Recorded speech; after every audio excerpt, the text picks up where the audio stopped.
Good night, itchy eyes. Good night, sudden sneeze. Good night to your symptoms of allergies. Xyzal is the allergy medicine you take before bed. It provides powerful relief while you rest your head. Not just all night, but all the next day. Xyzal keeps working, keeping allergies at bay. And without those annoying symptoms disturbing your rest, you can wake up the next morning feeling your absolute best. Remember, be wise all, take Xyzal. At night. Welcome back to Fine Tooning with Drew Taylor, your one-stop shop when it comes to animation news and commentary. I'm entertainment writer Jim Hill, and Mr. Taylor, whose writings on the industry you can regularly read over on The Wrap, and whose musings on the Mission Impossible movies you can still listen to on Light the Fuse, the official Mission Impossible podcast. So, now, Drew, we are recording this on Sunday, September 28th, and you, just last night, were over at Universal Studios Hollywood doing Halloween Horror Night. And what time did you get home? I got home before 11, so I'm proud of that. Yeah, skipped the Terror Tram, but, there's a 3D animated movie as part of Halloween Horror Nights this year, a Chainsaw Man movie that actually premiered here and at the Japanese park simultaneously, which is very cool. So, yeah. Wow. Where are they showing that? They're showing that in the DreamWorks Theater where Kung Fu Panda usually is, and where the I forget what the property was for FanFest nights was. One Piece. Yes, One Piece. No, it wasn't One Piece. It was Kaizen, whatever. God, what was it called? Anyway, it was a different anime. One Piece was outside the theater, and this other thing was inside. That's right. But did you see the announcement that Scooby-Doo and the Universal Monsters are teaming up for FanFest Nights 2026? I saw that. In fact, we just talked a little bit about that on the Disney Dish that we recorded. But yeah, that's the first one out of the gate, and sort of reading between the lines here, is that supposed to be the equivalent of the Back to the Future thing? Because remember, the whole deal of the Back to the Future thing at the first FanFest in Hollywood was that you got to go to Courthouse Square. So, what do you think? Where are Scooby and the gang? Yeah, I don't know where. I don't know. I actually have a suspicion that they're going to bring back the Back to the Future thing because it was just so popular and it was so well done. Even though by the end of FanFest Nights, all the grass had died in Courtyard Square, and there were rats that were running the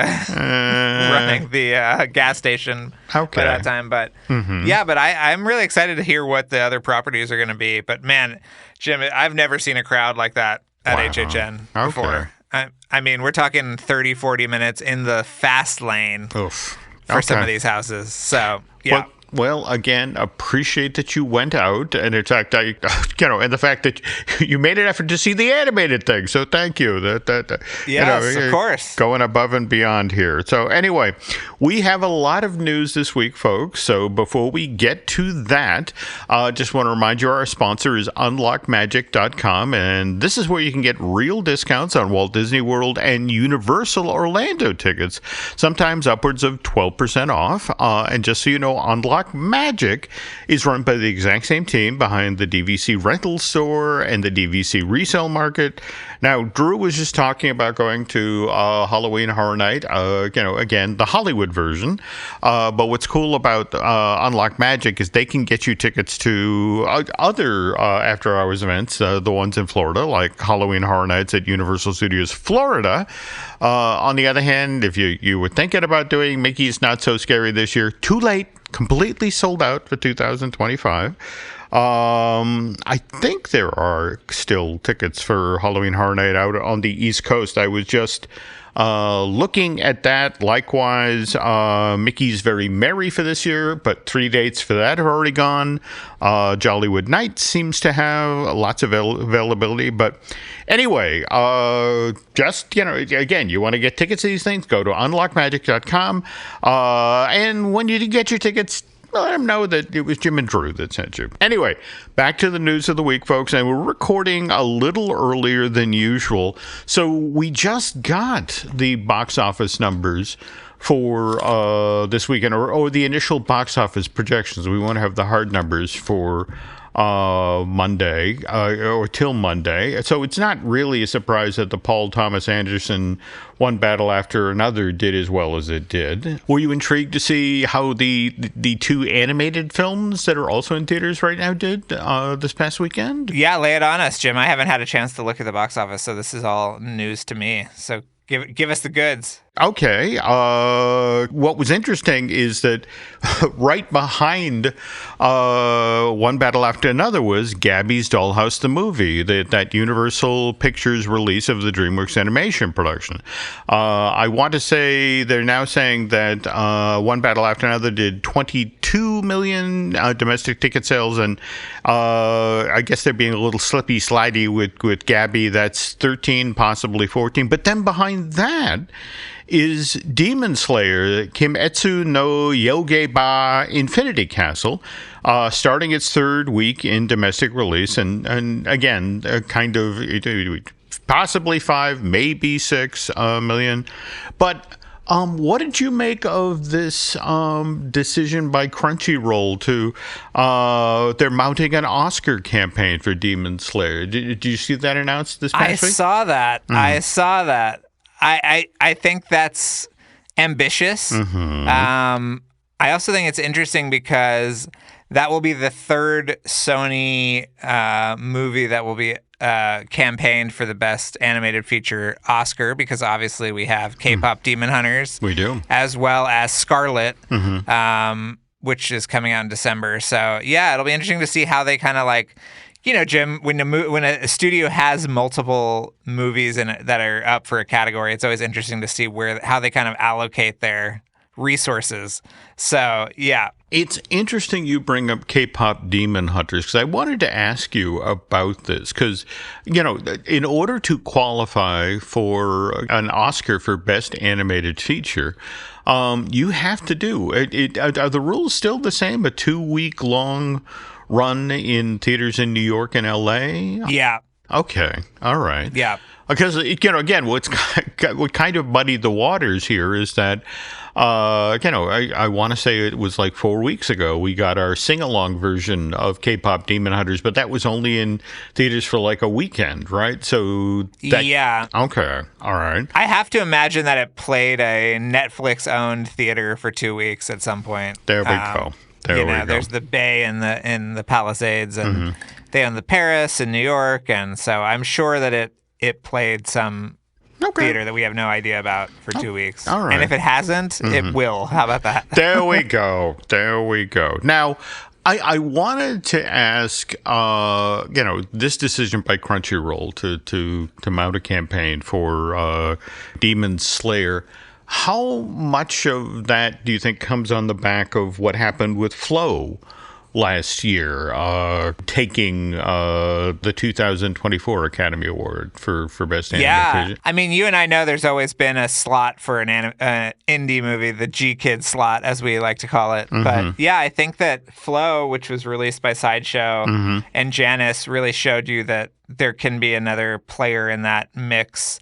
And there are just so many interesting smaller films that are vying for those spots, perhaps, this year.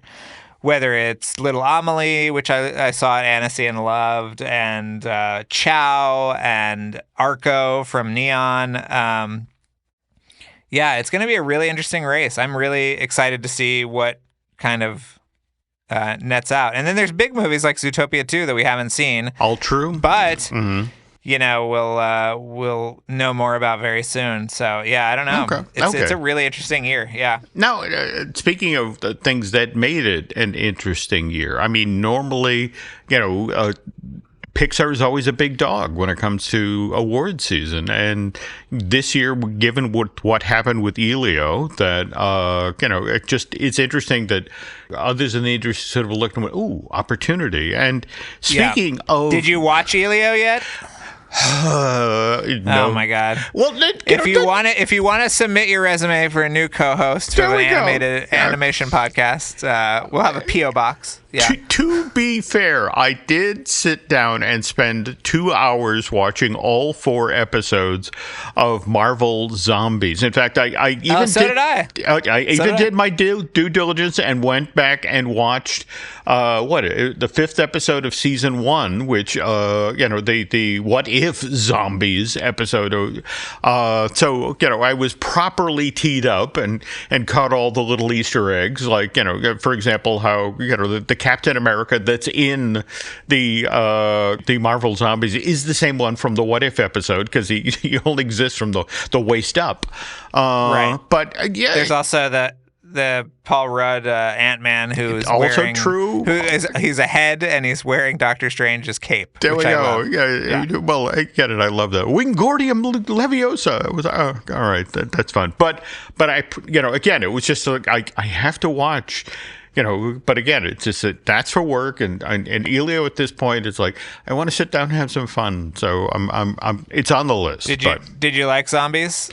I liked what they did. I not to be spoilery here, but I was under the impression this was going to be self-contained, one and done, and that's not really the case, right? I wonder if there are 4 more episodes that they possibly animated at the same time, Jim, that will come out in a year as season 2.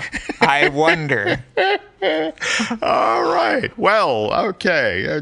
I love how you say something without saying something. Now, getting back to Pixar. Now, I wanted to ask what you made of the news earlier this week about how Spider-Man Beyond the Spider-Verse just moved its 2027 release date to now it's opening on the exact same day as Gatto, the Pixar original that's opening on June 18th, 2027. And this was already going to be a brutal year for family-friendly films. I mean, just want to remind folks that How to Train Your Dragon 2 has already been announced as opening on June 11th of 2027, and then what is it? Some 12 days after Beyond the Spider-Verse and Gatto open, we then get Shrek 5. I mean, what's your take on what happened here? Yeah, I don't know.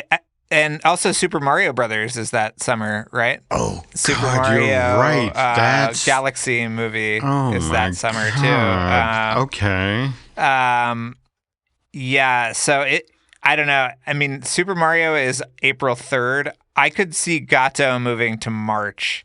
Okay. I think that we'll have Hoppers next year is coming out in March. So, but yeah, it's a bloodbath next summer, or summer 2027. It's a bloodbath next summer too, but with Toy Story 5 and Minions and all that other stuff. But I also want to remind folks here, because in a weird sort of way, you a story you did was kind of a catalyst for what happened with Elio this summer. Remember how Elio, you got in the booth with Dean Dubois and watched the early stuff of How to Train Your Dragon, live action reimagining, and talked about how strong it was. And wasn't it within like the week that Pixar blinked and moved Elio away from How to Train Your Dragon? That's right. Yeah. So I just wonder. I mean, face it. I think.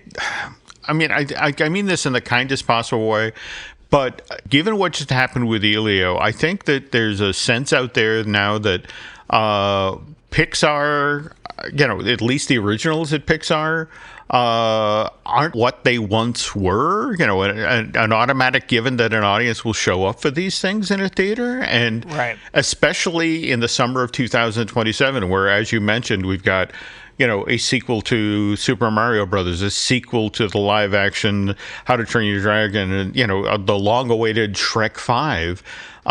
That's a bad neighborhood to be in if you're new. And I feel bad because from what I've seen of Gatto so far, between the character design and the world it's set in, it looks charming as hell. But yeah, maybe you're right. Maybe, it'll be joining Hoppers in March, a safer harbor. I just kind of feel bad for the production team that may get that news soon. Hey, we need to deliver this 4 months ahead of time. Yeah. Well, anyway, by the way, we were just talking about Marvel's Zombies, which, again, I enjoyed. And by the way, we will be discussing this at length on Marvelous Disney. We're reviving that podcast here at Jim Hill Media. In fact, I'm later today, I will be recording the debut episode of the reboot with Dan Graney of Real Spoilers and Hubbubbery. So should be fun. So please check that out. Anyway, more news in a moment, folks. But first, this. Wish you could become a morning person? You know the type, up before the sun, early morning runs, first one to the office with donuts and a smile. How do they do it? Easy. With the new Galaxy Watch 8, sleep tracking and personalized insights from Samsung Health help you improve so you can wake up to a whole new you. One who, dare I say it, skips the snooze? It's possible. Train your sleep with Galaxy Watch 8. Learn more at Samsung.com. Requires compatible Samsung Galaxy phone, Samsung Health app, and Samsung account. When your investors, customers, and workers demand more from your business, make it happen with SAP. The AI-powered capabilities of SAP can help you streamline costs, connect with new suppliers, and manage payroll, even when your business is being pulled in different directions. To deliver a quality product at a fair price, while paying your people what they're worth too, so your business can stay unfazed. Learn more at sap.com/uncertainty. Hey, the vibes are slipping. I think it's time to bring out the Velveeta shells and cheese. The holidays are a time to go all in on indulgence. Headline your meals with the rich, creamy meltiness of Velveeta shells and cheese and satisfy your holiday cravings like no other. Bring that main course energy to your side dish. Celebrate extra with Velveeta these holidays.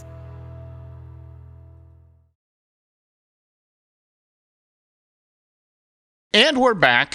Okay, folks, on this podcast, we always like to make our listeners aware of events where they can go and see Drew, meet up with him in person. And Mr. Taylor moderates a lot of panels out west. And I thought of you immediately, Drew, when I saw this thing that Gallery Nucleus has scheduled for Saturday, October 18th.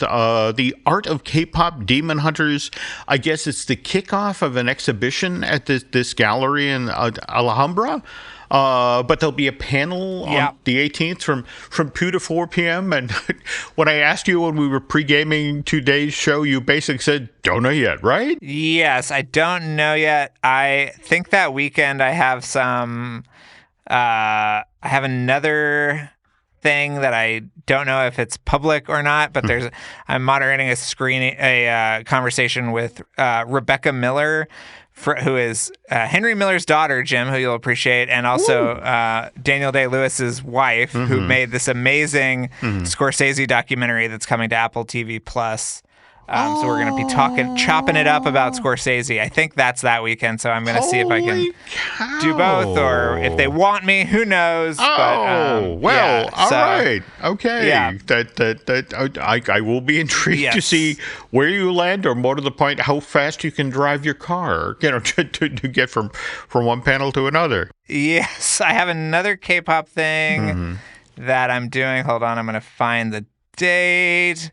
Well, while I'm vamping and looking for the date, Jim, did you see the test footage from Black Knight that Gindi put up on social media? Oh, what Drew is referring to is there on social media this past week. That got interesting really fast. It was about how many projects on fascinating IPs got how far along they got at Sony Pictures Animation before things would get shut down. And yes, that Black Knight thing, holy cow.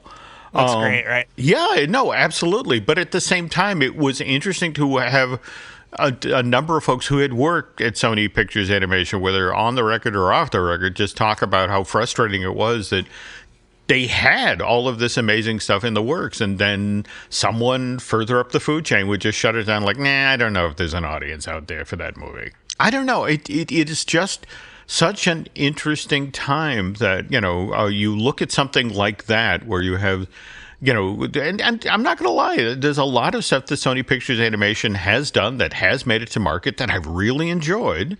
But at the same time, you got to wonder about, is a better way to do this is, for example, what Alex Wu has just done with In Your Dreams. I mean, now how long did Save that, Jim. Hold on. Save that. I found my thing here. Okay. Here we go. Mm-hmm.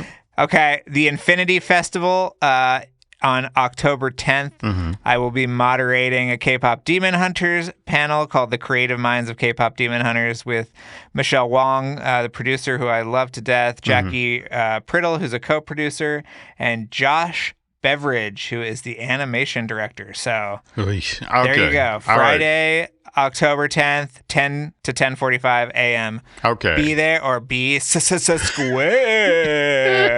And while we're telling you things to put on your schedule, especially if you're a West Coast animation fan, I want to remind you that Animation is Life Festival. That's at the TLC Chinese Theater, right? October 17th through the 19th? Yes. Okay. Yes, absolutely. Okay, and want to remind you, folks, the weekend right after that is Lightbox Expo, October 25th through the 27th, and just so East Coast listeners to Fine Tooning don't feel left out, next weekend at the Javits Center is New York Comic Con, where I don't know if you've seen anything from this, Drew, but the Bat Fam thing. Yep.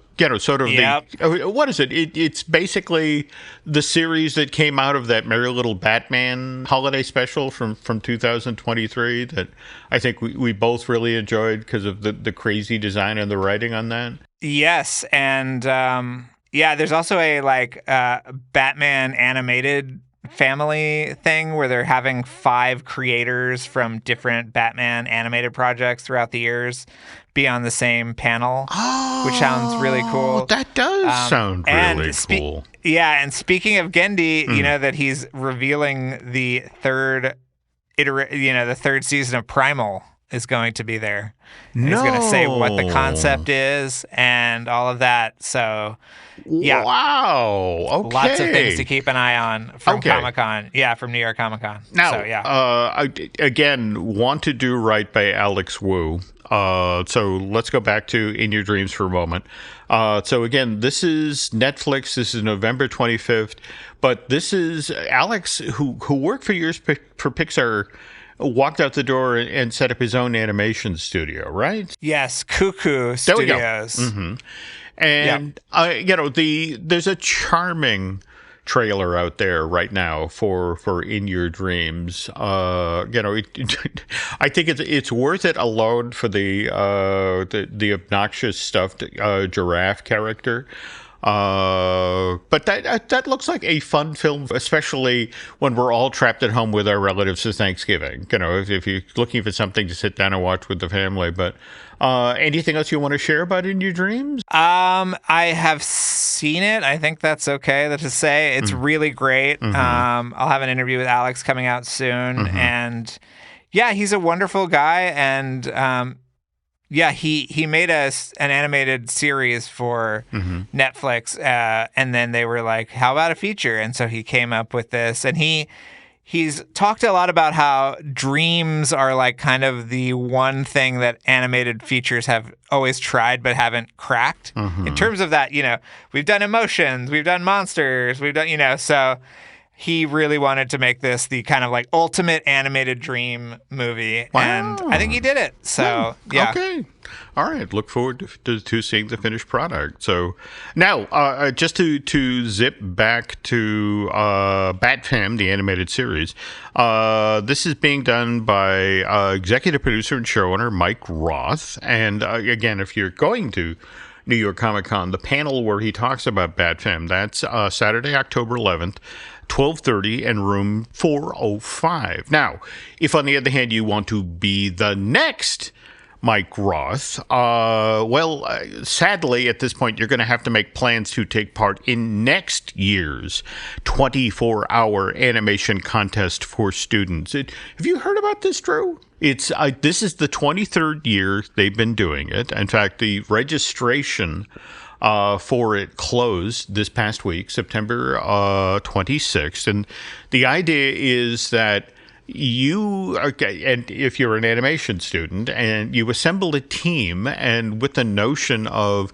inside of 24 hours, you make a 30-second long short that keys off of a theme that will be announced on October 3rd. And in fact, what's interesting about this time around, to show you how many people in the industry are paying attention to it, the announcement of what the theme will be is going to be made by Pete Docter, the chief creative officer at Pixar, Oscar-winning filmmaker, and this is a big deal. In over the past 23 years, more than 15,000 participants from 240 different schools around the world, 35 different countries, have all taken part in this competition. And I'm not going to lie, there's a cash component. There will be 7 teams ultimately selected as winners, and they will split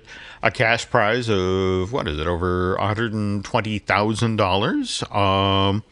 But anyway, the winners will be announced by live stream on October 17th. The other thing I guess I like about this, Drew, is that given the deadlines and the pressure, it really kind of simulates what people who actually work in the animation industry go by. The whole notion of you're handed an impossible deadline, and as a direct result, you have to sleep under your desk to get it done. So the notion of, here's animation students have to do that, only in their case, it's not a 2-hour-long movie. They just have to deliver a 30-second short that tells a story in under 24 hours. What could be easier? What could be easier? Oh, speaking of crushing production deadlines, I wonder, the Cobbler and the Thief, did it, since it started as a passion project, toward the end, it had production deadlines, right? In fact, that's why the movie got taken away.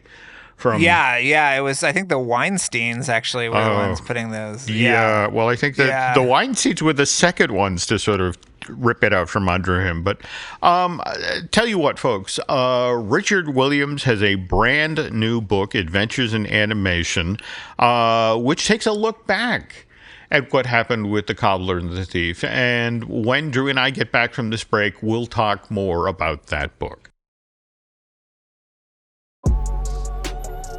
Vitamin Water Zero Sugar has great taste, zero BS, and obviously zero sugar. For those with zero room in their calendar, zero patience for slow walkers, those who get 0 hours of sleep on a Saturday night, have zero filter, zero given, and zero interest in grabbing a plain, boring water. Grab a delicious Vitamin Water Zero Sugar today. This episode is brought to you by LinkedIn. Healthcare professionals can lead their careers with LinkedIn. Discover jobs by specialty, preferred shifts, and even desired salary. From mental health therapists to radiology technicians, it's now faster and easier for healthcare professionals to find the right fit. Learn more at linkedin.com/healthcare. Side effects may include faster job placement, improved work-life balance, and increased career satisfaction. Hey, it's Paris. You know I love sparkly things, right? Like stars. Duh. And thanks to Hilton and AutoCamp, I just slept under them. Picture me, serving looks by the fire outside my luxurious Airstream, making s'mores with the kids, while a national park is our backdrop. The great outdoors meets Hilton hospitality. That's hot. Explore all the new ways to stay at Hilton.com. Hilton for the stay. And we're back. Since we were talking about full-length animated features being released by the majors in 2027, we should probably also mention Buds, Drew, also coming from Sony Pictures Animation, coming out on March 12th of that year, my 68th birthday, by the way. And this one is about talking plants. So... that's interesting. Another movie animated feature in March. With Hoppers coming out in 2026. Yeah. I was the one that accidentally spoiled that Buds was about talking plants. So how did you do that? I asked somebody at Sony. I said, "Can I put that's about talking plants in this write-up?" Because otherwise, it just said Sony Pictures Animation Buds coming out, whatever. And they said, sure. And then I put it out, and then everybody picked it up, and then they were like, can you remove the part about the talking plants? And it was like, ooh, that ship has sailed, there we afraid. go, pal. Yeah. Oh, now, speaking of ships sailing, do you see this story earlier this week, the Morgan and Morgan thing, where, and yeah, again, Morgan and Morgan, you've seen the ads on television, the billboards. This is the law firm where if you have the car accident or whatever, they want you to call them. But did you see where Morgan and Morgan is suing Disney because they won't give them guidance about whether they can use Steamboat Willie in an ad they're planning to run nationally? Did you see this? Or I saw that. It's very strange. To me, it seems like they should just do it and then figure it out later if they're lawyers. I don't know why they're crying about Disney not giving them guidance, but... Well, but that tells you how complicated this particular issue is. That evidently, from Disney's point of view, yes, Steamboat Willie has slipped into the public domain, but Mickey Mouse, the character, and and the fact that the character got remade so many different times. I mean, for example, evidently the version that Disney will concede, okay, that one's in the public domain. It's the pie-eyed rubber hose early of iWorks version. And in fact, that's supposedly the whole theme of this ad that Morgan and Morgan want to do. They literally have they have Mickey Mouse in his steamboat, accidentally drive the steamboat into Minnie's car. And she then contacts Morgan and Morgan to sue Mickey, to cover damages. And it's just, but Disney won't give them any guidance. That's like, how close can we get to the actual Steamboat Willie, from the film that everybody knows without getting in trouble? And Disney's just not helping. So this is why this matter has gone to court. Anyway, we bring up the whole issue of copyright and characters and that sort of thing, because, today, one of the reasons that we know that The Cobbler and the Thief would have been, it was a passion project of Richard Williams. I mean, the guy started working on it in 1964. It actually then took him like 8 years to finally settle on what story he wanted to tell. But it's Garrett Gilhurst. Have you ever seen what is it? The Cobbler recobbled, the restored version that Garrett worked on? Yeah, I mean, I think we should also shout out the documentary Persistence of Vision. There we go. Which is like the definitive documentary. And I think that the recobbled cut came out of that documentary. Okay. Okay. Which is one of the best documentaries on animation, I think, ever. But yeah, totally. But that's the thing. The problem of watching Persistence of Vision is just you in real time in slow motion, you get the very sad story of what happened. With the Cobbler and the Thief, and again, that this is. This started a passion project of Richard Williams in the 1960s. He was looking at what was happening with hand-drawn and animation, and again, was a fan of what Disney had done with Pinocchio and Fantasia, and wanted to prove that filmmakers in the 1960s could do something similar. And so I want to say the first time that The Cobbler and the Thief came on my radar was when John Canemaker wrote his wonderful The Making of Raggedy Ann and Andy, A Musical Adventure. And in that, there were 2 black and white images from The Cobbler and the Thief. And Richard Willis was very straightforward about the fact that, I took this job. Bob's Miriam, I think, was the company that produced the Raggedy Ann movie. But, I took this job because I was looking for money to make, to finish Cobbler and the Thief, this project. I've been working on at that point, since the early 60s. And if we then jump forward to the mid-1980s, here's Steven Spielberg and Robert Zemeckis looking for somebody to handle the animation for Who Framed Roger Rabbit, because they had actually looked at those 3 tests that Disney's own animators had done and said, no, we need to get somebody else. In fact, is it Bluth who talked about the meeting he had with Spielberg and Zemeckis about, when they went to him, with the notion of, will you be the director of animation on this? And Disney said, hell no, that they wouldn't allow him. Bluth could not be the director of animation for Roger Rabbit. Do you remember that? Or was that in his memoir? Because I I fell asleep while reading. Yeah, it's a great book.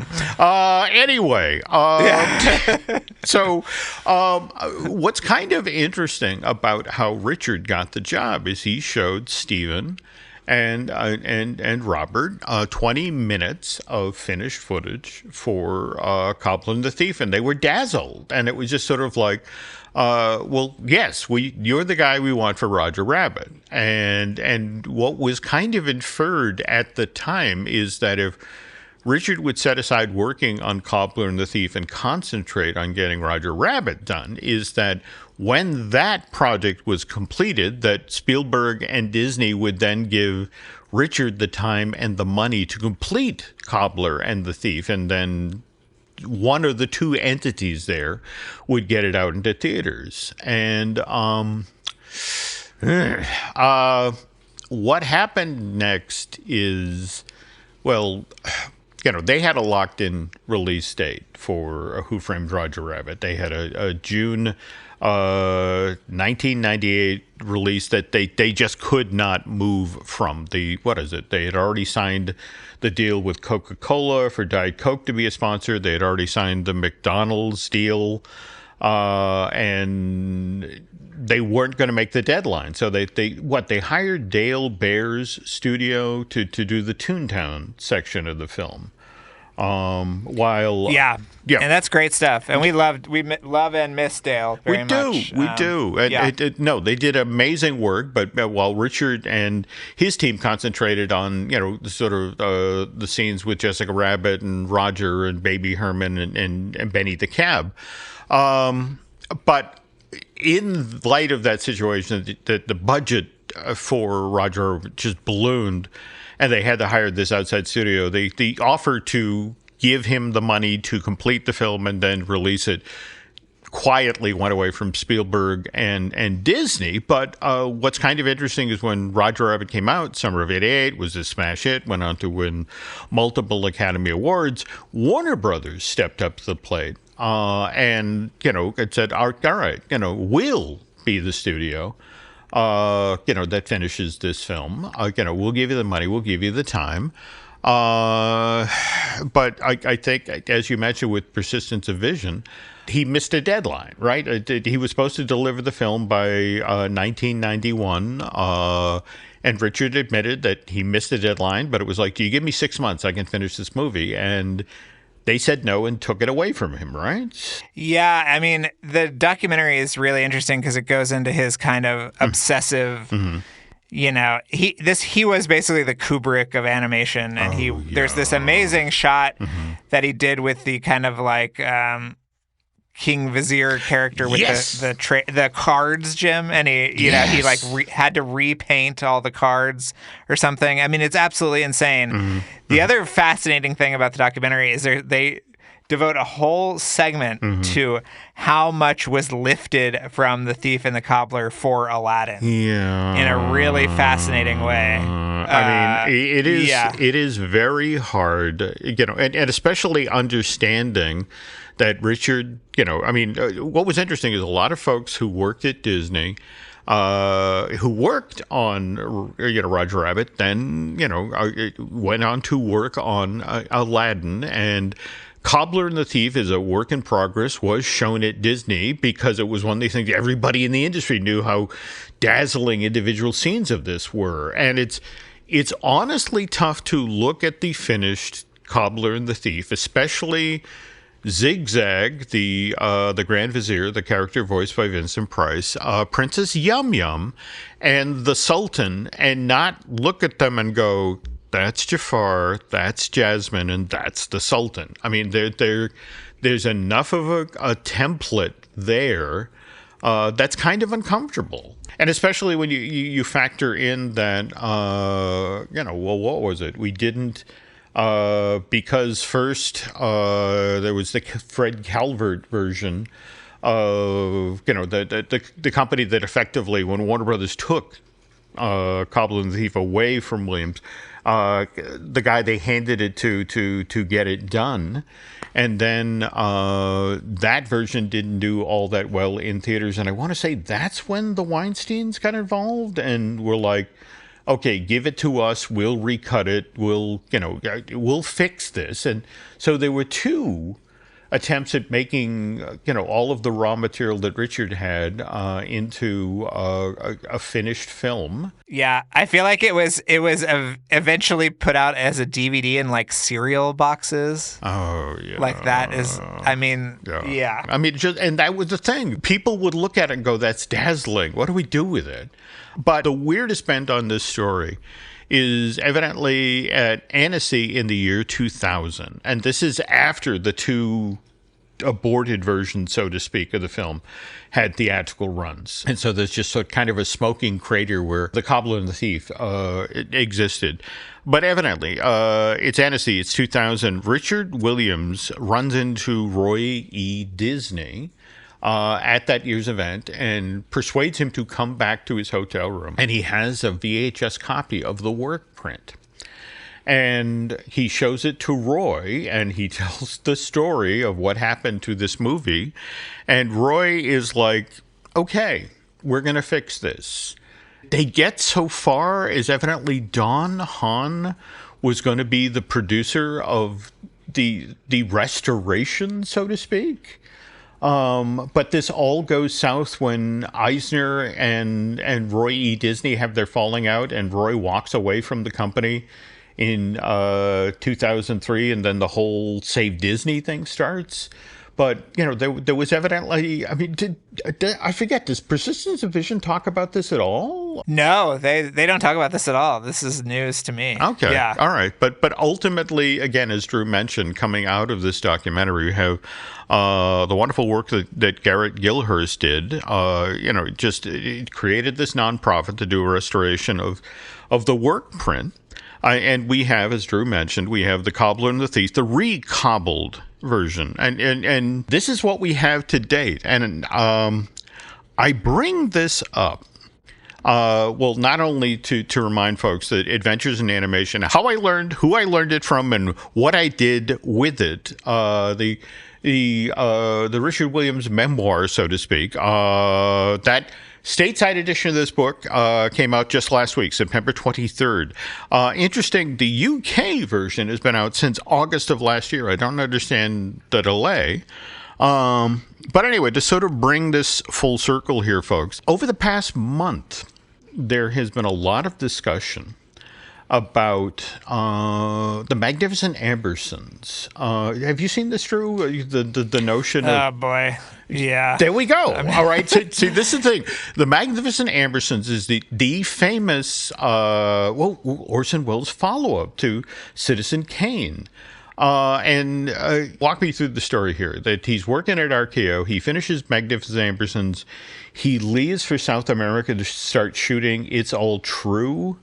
And it's the studio that does the test screenings of Amberson and then cuts like 40 minutes out of it and reshoots the end and all that, or is it? Yeah, it's like a famously compromised version of the movie that finally came out. And every time there's a new edition or Criterion put it out a few years ago, and we all said, "Oh my God, is it going to have this footage in it?" And it never does. And so now some dipshit wants to use AI to recreate the missing footage, which is just abhorrent and a terrible idea, but is apparently gaining traction. So I don't know. I mean, what's interesting to me is if you heard the pitch, I mean, the notion is there's the screenplay still exists.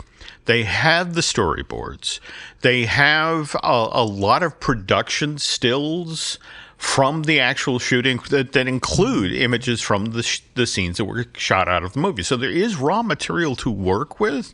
But as you can hear from Dude's excitement about this project, film purists, it's like, no, that's not how we should do this. And I bring that up because, again, in the world of AI, I mean, face it, Garrett Gilchrist did wonderful work getting us the recobbled version, the Cobbler and the Thief. But the notion is that we now have this tool. We now have AI, and we have all of this raw material. And that's the thing when you look at the recobbled version. I mean, there's finished paints, there's rough pencil sketches, and the notion is you could use this tool to finish the film. You could finally, we could see the Cobbler and the Thief as Richard Williams had originally envisioned it back in the 1960s. But to bury the needle in the other direction, Richard Williams created this movie because, he wanted to celebrate hand-drawn animation. And the notion that we would use this artificial intelligence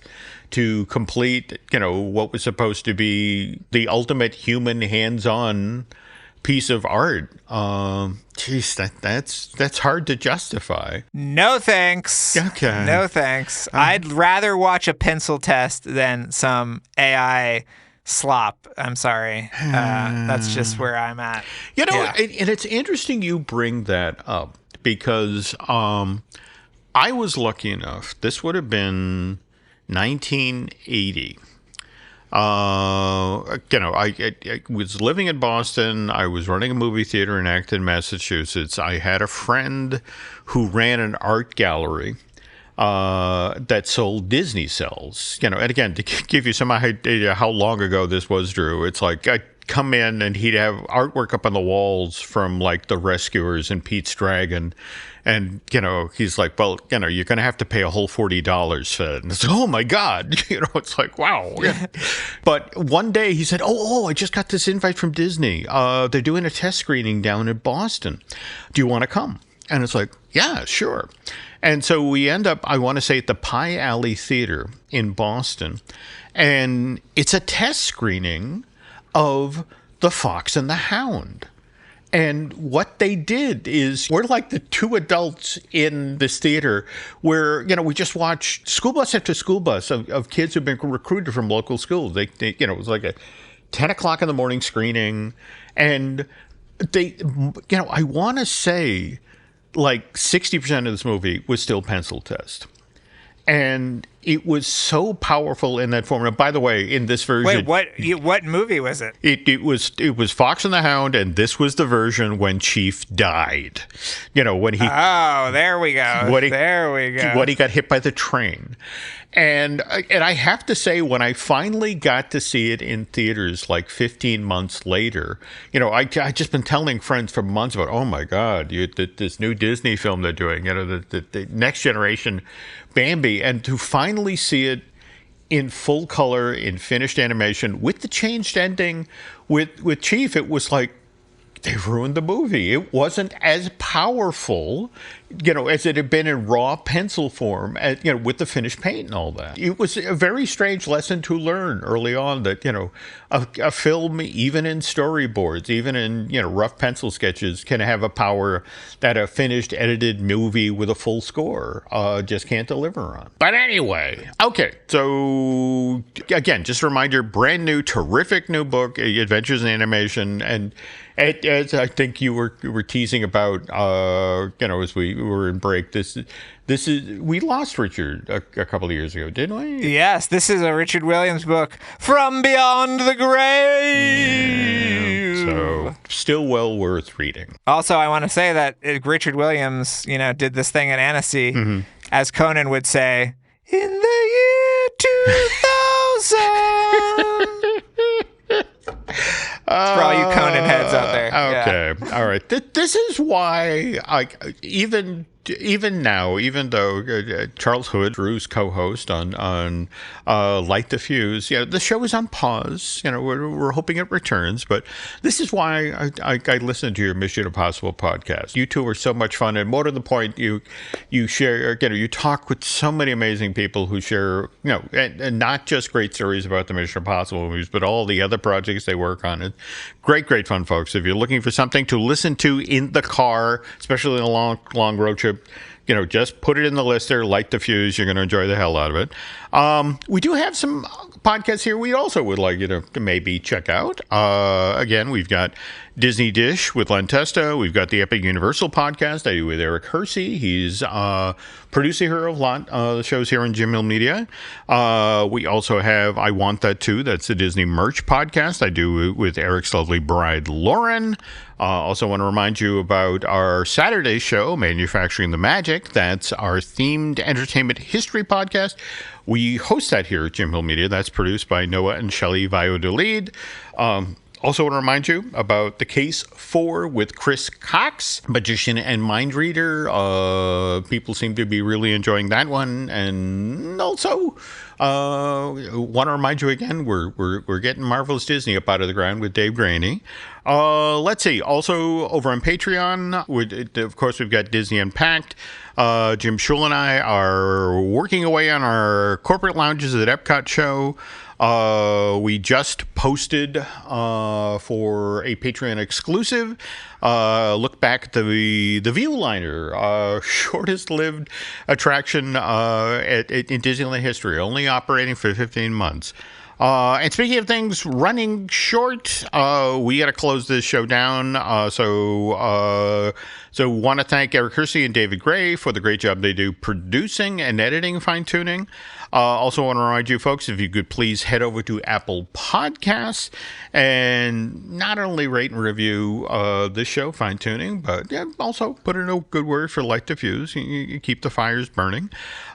Social media-wise, Drew, where can the nice folks keep tabs on you? More to the point, where so they can know whether or not you're doing the Scorsese presentation or if you're doing the K-pop demon thing? I know. I need to be better about that. It is Drew Tailored, like a tailored shirt on Instagram and X, basically. So there you go. Okay. Very cool. Myself, you can find me on X and Instagram as Jim Hill Media, and then over on Facebook as Jim Hill Media News. And that's it for this week, folks. So on behalf of Mr. Taylor, thank you so much for listening, and Fine Tuning will be back soon.